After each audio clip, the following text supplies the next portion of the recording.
안녕하세요. 보현TV 시청자 여러분 반갑습니다. 오늘 제가 소개드릴 책은 도올 김용옥 선생님의 도올 주역 개사전입니다. 저는 이 책이 나오길 기다리고 있었기 때문에 지난 4월에 책이 나오자마자 읽었습니다만 그동안 도올 선생님의 주역 강의를 따라오지 않은 분들에게는 주역도 낯선데 주역을 설명한 개사전은 더더욱 낯설 것 같습니다. 그러나 도울 선생님께서 진리에 대한 향심이 있는 모든 분들을 위해 이 책을 쓰셨기 때문에 일단 책을 펴시면 크게 어렵지 않게 주역과 개사의 세계관에 들어설 수 있습니다. 최근 솔출판사에서 나온 두 권의 소설이 있습니다. 한 권은 배경이 독일이고 다른 한 권은 우리나라의 섬이지만 공통점은 작가 두 분이 다 8순이 넘어서 쓰신 소설이라는 것과 두 소설이 모두 동학을 소재로 했다는 점입니다. 안사만 서울대 명예교수님과 김민환 고려대 명예교수님 두 분은 한겨레 신문 인터뷰에서 김용옥 교수가 동경대전 번역서를 내지 않았다면 이 소설을 쓸 엄두를 내지 못했을 것이라고 입을 모으셨습니다. 우리나라에 그동안 동경대전 연구가 없었던 것도 아닌데 왜 유독 도올 선생님의 동경대전 역주가 이런 반향을 일으켰을까요? 모든 번역에 다 해당되겠지만 특히 한문고전은 한 단락을 번역해도 사상 전체의 구조를 알아야 하고 특히 서양 언어에 물든 지금의 관점으로 해석해서는 안 되는데 도올 선생님의 고전 역주는 당대의 인식체계를 파악하는 것은 물론 고대인들의 사유를 놀람과 충격으로 드러내 보여주기 때문에 바로 지금 우리에게 필요한 지혜와 진리로 깨달을 수 있습니다. 도올 선생님은 개사전 4장에서 수은 최재호 선생이 개사의 논리를 가장 치열하게 논구했다고 하셨는데 제가 봐도 수은 선생이 직접 쓰신 동경대전과 개사의 세계관이 거의 정확하게 일치하는 것 같습니다. 나아가 역과 노자와 개사는 하나의 고조선 패러다임이라고 말할 수 있다 이렇게 말씀하셨는데 그런데 주역과 노자와 계사는 중원지역에서 한문으로 기록된 고대 문헌인데 왜 도울 선생님은 우리의 고조선 패러다임으로 말씀하셨을까요? 하이데거는 역사란 그냥 인간이 행동한다고 해서 이루어지는 것이 아니고 하늘이 보내주는 것, 곧 하늘의 섭리가 인간과 만날 때 이루어진다고 했습니다. 그리고 역사적 시기에 보편적인 시대정신이기도 한 이런 하늘의 섭리는 인간이 탐구해서 아는 게 아니라 진리의 부름을 받은 시인이나 사상가의 사유를 통해 발표된다고 했는데 수은 선생이 하느님을 만나는 체험을 하고 나서 유교, 불교, 도가 사상에 서양 그리스도교의 한계까지 극복한 무국대도를 천명한 것이 그 대표적인 예라고 할 수 있습니다. 주역은 원래는 그냥 역인데 고대 중원신화에 나오는 보키씨가 만든 괴상에 주나라 문왕이 주요 내용을 더해 완성했다고 해서 보통 주역이라고 합니다. BC 1000년 이전까지 형성이 소급되는 주역과 BC 400년대인 노자, 그리고 BC 400년에서 200년대 사이로 추정되는 개사전에는 당대의 보편적인 시대정신이 담겨 있어서 고대 동북아 사람들의 생각과 삶을 미루어 짐작해 볼 수 있는데 이것은 유럽 역시 대부분의 지역이 역사적 기록이 거의 없기 때문에 고대 그리스 로마 신화와 문명을 통해 서구 문명 전체의 모습을 유추해 볼 수 있는 것과 같다고 할 수 있겠습니다. 그런데 우리와 멀다고 생각했던 한문 고전을 통해 고조선 사람들의 사유와 삶의 패러다임을 아는 것은 베일에 가려져 있던 우리의 본원을 알 수 있다는 점에서 너무도 좋지만 문제는 지금 우리 사회 전반에 너무나도 강하게 근대주의가 자리하고 있어서 이런 경험이 전파되기가 몹시 어렵다는 겁니다.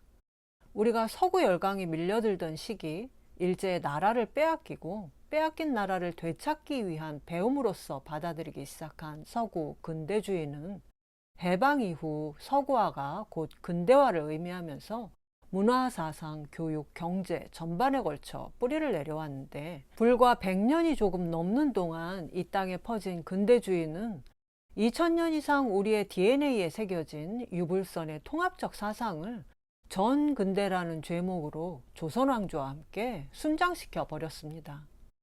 물론 서구를 배우고 따라잡지 못하면 살아남기 어려운 시절도 있었습니다. 그리고 서구 근대가 이룩한 과학기술과 자본주의와 민주주의는 몇백 년에 걸쳐 많은 서구인들이 피 흘리는 고통을 겪으며 만들어온 역사적 체제이기 때문에 아직도 배우고 우리식으로 잘 활용해야 하지만 그것만으로 충분한가 싶은데요. 서구인들이 자신들의 역사 속에서 읽어온 성과를 그대로 따라 배울 수가 있는가? 우리가 우리 역사 속에서 실제로 이루어온 것들을 잘 알고 계승해야만 전 지구적인 문제를 일으키고 있는 서구 자본주의와 과학 기술 문명을 슬기롭게 극복하는 게 가능하지 않나 하는 생각이 듭니다. 그런데 우리 문학보다 세계 문학 전집을 먼저 읽고 플라톤을 조상처럼 여기고 데카르트와 칸트를 스승으로 모시는 우리나라 지식인들이 불과 160년 전 이 땅에서 선포돼 광범한 민중적 지지를 받은 수은과 해월 선생의 개벽사상을 얼마나 알고 있을까요? 서양의 진보 세력이 이루지 못한 민주주의의 새로운 지평을 열었다고 평가되는 2016년, 17년의 촛불대항쟁이 동학혁명에서부터 시작해 3.1과 4.19, 5.18, 87년 6월 항쟁과 촛불 집회를 거쳐서 이어져 온 100년의 변혁이라는 점을 통관하는 지식인 학자가 얼마나 될까요? 지난 총선에서 우리 국민은 촛불 대항쟁의 반동으로 나타난 윤석열이라는 역행보살, 윤석열 정부라는 변칙적 사건을 심판해야 한다는 의지를 적극적으로 표현했고, 윤석열 정권의 대항마로서 총선에서 크게 이긴 더불어민주당은 일반 당원이 500만 명, 권리당원이 250만 명에 달하는 인구 비율로 따지면 서구 역사에도 없는 당원의 직접 민주주의를 향한 거대 대중정당의 길을 걷고 있습니다. 일반 국민들이 먼저 깨닫고 달려가는 이 개벽의 길을 일부 정치인과 언론과 학계의 지식인들이 오히려 따라오지 못하고 뒤처지고 있는 형국이 펼쳐지고 있는데, 이런 전무후무한 길을 가려면 우선 우리 스스로가 공부하는 사람이 돼야 합니다. 바로 우리 땅에서 만들어진 개벽사상과 고조선 패러다임을 공부해야 하는데, 서구 근대주의에 기반한 자본주의와 AI 기술이 아무리 발달해도 우리가 원하는 사회가 저절로 이루어지진 않기 때문입니다. 도올 선생님께서 고조선 패러다임으로 해설하신 이번 도올주역 개사전은 우리의 감정과 언어로 풀어내셨기 때문에 보는 순간 한국인이라면 누구나 진짜 우리의 사상이라고 전율하고 감동할 수밖에 없는 그런 진리의 말씀으로 가득 차 있기 때문에 누구나 쉽게 배울 수 있다는 점을 말씀드리고 싶습니다. 자, 그럼 이제 개사전에 대해 좀 더 알아보겠습니다. 개사전은 주역을 설명하는 12기라고 하는 10개의 전 중에 개사 상편과 개사 하편 두 편을 말합니다. 개사라는 말이 매단 말이라는 뜻이어서 개사전은 주역의 괴사와 효사의 의미를 더 깊게 설명하는 내용을 담고 있다고 보시면 되겠습니다. 주자는 개사전에 대해 이렇게 말했습니다. 개사전이라는 것은 공자가 새로 지은 개사의 전이며, 이 전은 역 전체의 대강을 지배하는 보편적 원리들을 통론한 것이다. 20대에 이 개사의 내용을 접하고 나서 서양 철학에서 동양 철학으로 진로를 바꾸셨던 도올 선생님의 동경대학교와 하버드대학교의 석박사 논문의 주제가 역에 관한 것이었던 것만큼 도올주역 강해와 도올주역 개사전은 선생님의 평생에 걸친 사상적 사유의 핵심이 녹아있는 저서라고 할 수 있습니다. 도올 선생님은 개사에 대해 개사는 점서라는 역의 본래적 모습을 뛰어넘어 장엄하고도 심오한 우주론을 구축한 작품으로 정평이 나 있다, 이렇게 설명하셨는데, 이 말씀이 나오는 개사전 제1장을 함께 보겠습니다. 개사전의 첫 문장은 천존지비, 하늘은 높고 땅은 낮다, 건곤정의, 이 사실에서 건과 곤이라는 괴의 심볼이 정해졌다. 우선 천존지비는 하늘은 높고 땅은 낮다는 사실명제로 받아들여야지, 후대의 역사적인 맥락에서 쓰인 남존여비와 같이 하늘은 존귀하고 땅은 비천하다는 식으로 가치명제로 해석해서는 안 됩니다. 주역과 개사전 전체를 통관하신 도울 선생님께서 천지 코스몰로지, 천지 우주론이라고 이름하신 동북아시아의 독특한 이 우주론은 하늘은 천국과 연계되고 땅은 지옥과 연계된 서구의 가치론적이고 이원론적인 구원론과는 달리 하늘과 땅을 동등한 조화의 담당자로 본다는 점에서 세계 어느 고대 문명에서도 찾아볼 수 없는 지극히 상식적이고 과학적인 세계관이라고 할 수 있습니다. 대자연의 모습을 하늘, 땅, 연못, 불, 우레, 바람, 물, 산의 8궤로 나타내고 이 8궤가 둘씩 서로 결합한 64개의 심볼이 역을 이루는데 이 심볼은 음과 양이라는 아주 간단하고 쉬운 기호의 조합으로 되어 있습니다. 음양의 기호로 이루어진 궤상 자체는 아주 오래전부터 존재해 왔지만 음과 양이라는 고도의 추상적인 말이 만들어진 것은 음양학파가 나타난 BC 200년대 이후기 때문에 주역과 계사는 물론 노노와 맹자, 노자와 같은 문헌에는 음양이라는 말이 전혀 나오지 않고 대신 천지, 건곤, 강유, 주야, 유명 이런 말들이 쓰여왔다고 합니다. 음양은 지금 많은 사람들이 오해하는 것처럼 여성성과 남성성을 구분하고 차별하기 위해 고안된 말이 아니라 동북아시아의 고대인들에게 천지에 끊임없이 생성되는 만물의 조화를 간단하고 쉽게 설명하는 원리였습니다. 천지 사이에서 한 번 음이 되었다가 한 번 양이 되는 모든 만물의 원리를 단 한 글자로 표현한 것이 바로 역인데 모든 것은 변화한다는 이 단순한 역의 진리는 2000년 이상 시공을 초월하는 불변하는 진리에서 벗어나지 못하는 서양 철학의 허구를 벗기는 동아시아 고대인의 진솔한 사유의 핵심입니다. 제가 개사전 전체의 주제를 집약하는 어떤 부분을 소개하면 좋을까 고민하다 4장을 선택했는데 내용을 함께 보시면 좋겠습니다. 역여 천지준, 역의 이치는 천지를 표준으로 삼는다. 고능매륜 천지지도. 그러므로 역은 천지의 도에 구석구석 엮여 들어가 있다. 앙이 관어 천문. 역을 만든 성인은 우러러보아 하늘의 질서를 살피고 부이 찰어지리, 굽어보아 땅의 지리를 관찰하였다. 시고지 유명지고. 그러므로 우주의 어둠과 밝음의 까닭을 깨달았다. 원시반종, 시원을 탐구하여 끝으로 돌아가 그 과정을 다 파악하였다. 고지사생지설, 그러니 자연이 죽음과 삶에 관한 모든 이치를 깨달았다. 정기위물, 기를 응축시키면 그것은 구체적인 물이 되고 유혼위변, 혼을 흩어버리면 그것은 무궁한 변화를 일으킨다. 시고지 귀신지 정상, 이 때문에 귀신의 참모습을 깨달을 수 있는 것이다. 좀 길지만 4장의 첫 구절을 모두 읽어봤는데 여기에 귀신지 정상, 귀신의 참모습이라는 말이 나옵니다. 천지의 도에 구석구석 엮여있는 역의 이치에 근거하면 천문과 지리, 유명과 사생에 대해 처음부터 끝까지 다 알 수 있고 천지 사이에서 기와 혼이 변화하는 모습에서 귀신의 정상을 알 수 있다는 말에서 1864년 수은 최재우 선생이 만났던 귀신을 떠올리지 않을 수 없습니다. 아까 말씀드렸지만 도울 선생님은 귀신에 관한 계사의 논리를 가장 치열하게 논구한 것은 바로 다름 아닌 조선 대륙의 최수은이었다고 하셨는데 동경대전에는 이렇게 나옵니다. 오심즉 여심냐, 내 마음이 곧 내 마음이다. 인하지지, 사람들이 어찌 알리요. 지천지 이무지 귀신, 사람들은 천지만 알고 귀신은 모르다니 귀신자 오야, 귀신이 곧 나다.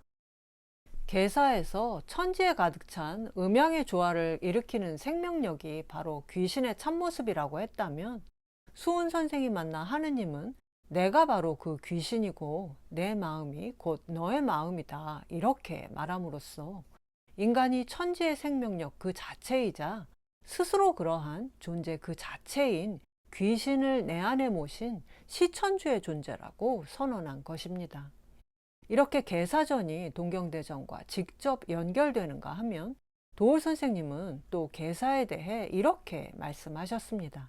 계사는 동아시아 문명의 인식론의 핵심이며 도덕 형이상학의 준거이다. 계사가 없었더라면 송유들의 신유학 운동이라는 것이 불가능했을지도 모른다.